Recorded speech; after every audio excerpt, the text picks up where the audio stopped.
try to understand the true meanings of sin according to the Holy Quran. There was a discussion about this subject. What we already discussed is sin is doing against the commandment of Allah. There is express injunction in the Holy Quran that we must accept the message of Allah through the messengers. Now those who have accepted, they are the lucky ones, they are the righteous ones. And those who haven't accepted this, though the message has reached, they are the sinners. But there are other two categories. One who haven't received the message, but they have the means to understand and to find out what the message is. And the second category of those people might be at the present stage in this world, who do not know what the message is of the promised man especially, and they have no means to find it out. So I would like to request you. But you know the answer already, don't you? Not for you. No, I'm quite certain you know the answer. You being a just man, how would you behave in this situation? If you were to punish someone for some offense, some omission, some commissions, what would be your reaction to these situations? I would let those people go because they are not sinful, because they have no means and they did not receive the message. And punish whom? Whom will you punish them?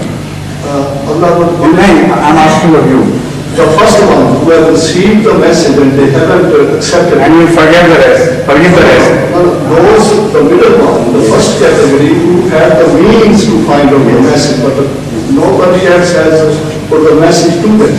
So I think they have certain extent to be blamed. This is where the discussion is. So this is your reaction to them. Now, if you positively know that they are to be blamed to a certain extent, you will punish them only to that extent, won't you? Not beyond. No. So how can you conceive of Allah being less just than yourself? You know the answer? Yes, I understand. Yes, so you know the answer. Thank you.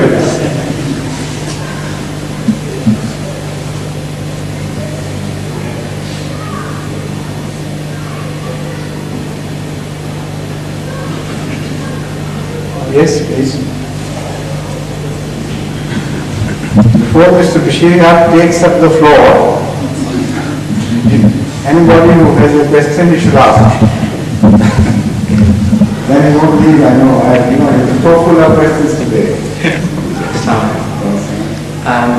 In 1882, the promised Messiah claimed to be the reformer of the century, and then in 1889, he founded the Ahmadiyya movement. And then in 1891, he claimed to be the promised Messiah, Mahdi. Why were these three stations bestowed to him on separate occasions rather than on one occasion? What's your education, please? In what direction? What is your education? Education? Yes. In my career? Or Your education, whatever it is, and your degree, and whatever you're holding, your BSc. PhD. And He said PhD. Well, BSc. BSc. And did you clear the A level as well? Yes. You did. And also the earlier certificates before you entered the A level? Yes. You did? Yes. All at once? No. Why not? One has to go through a gradual process of learning. Because, not only that, you will not be loaded all at once. Because in the beginning, when you were a child, it was not your capacity to become PhD there and then. You had to be prepared for the load, which gradually got increased and prepared you gradually for greater load to receive and carry. So this is just an analogy which doesn't mean it applies literally in every sense. But from this you can understand that if Allah throws Allah throws responsibilities on His chosen ones, which are very onerous, and sometimes ordinary people, if they try to carry the same weight, they will be crushed underneath. If Allah throws all the responsibilities all at once, suddenly, what would happen to those poor chosen servants? Even the first time when they are told that they have been chosen for some work, they shake and go into trepidations about it. This is exactly what happened to Hazrat Muhammad Mustafa sallallahu alaihi wasallam. He was to be Khatamul Nabiyyin. Later on it was told to him. But in the early revelation, when it was just said to him, just this commandment, Iqra, read out, that was so heavy upon him and lay so heavy upon him that he almost fell ill. So this is the merciful Allah who is all wise too. How could you expect him to burden someone all of a sudden and entirely without preparing him gradually for that task?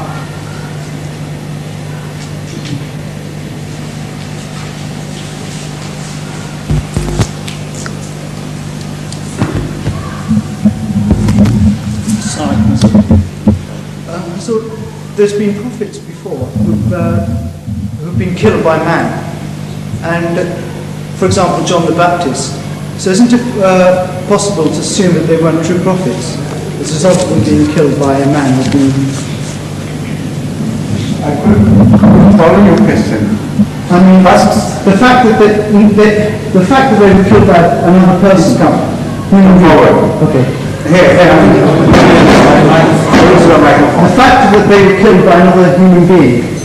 What does it prove, that It fact? proves that they possibly suffered the wrath of God. It doesn't prove at all. It doesn't prove this at all. I mean, how do you lay this standard first? What is the foundation of this belief? First establish your foundations. If somebody is killed by someone else, will you infer that he has suffered the wrath of God?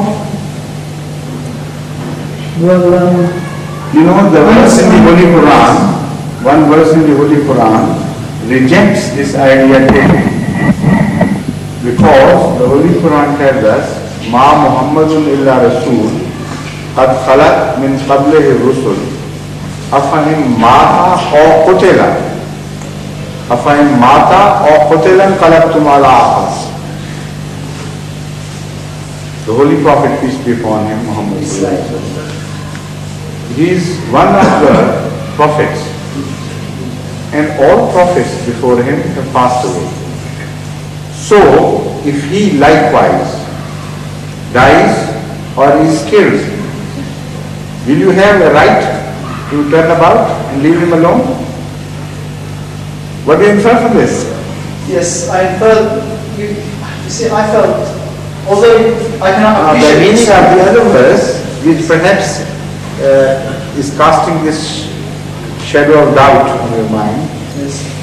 is misunderstood by many.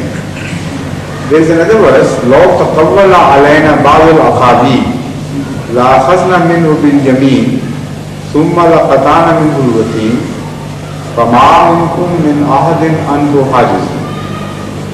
That verse says that if speaking about Hazrat Muhammad Mustafa sallallahu alaihi wasallam, that you say that he has concocted the entire Quran, and we are not doing anything, as if you feel for our cause much more than we do for our own cause. Why is the other way around? You don't know whether we spoke to him or not. We know whether we spoke to him or not. So if